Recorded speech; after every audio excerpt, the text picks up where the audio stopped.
Так, друзья, немножко у меня есть кашель. Я сейчас покажу вам, как я наношу на грудь. Я беру базовое масло и возьму майоран и бриз.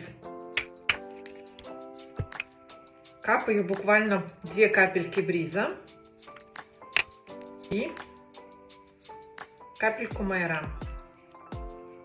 Перемешиваю и вот таким образом наношу на область груди.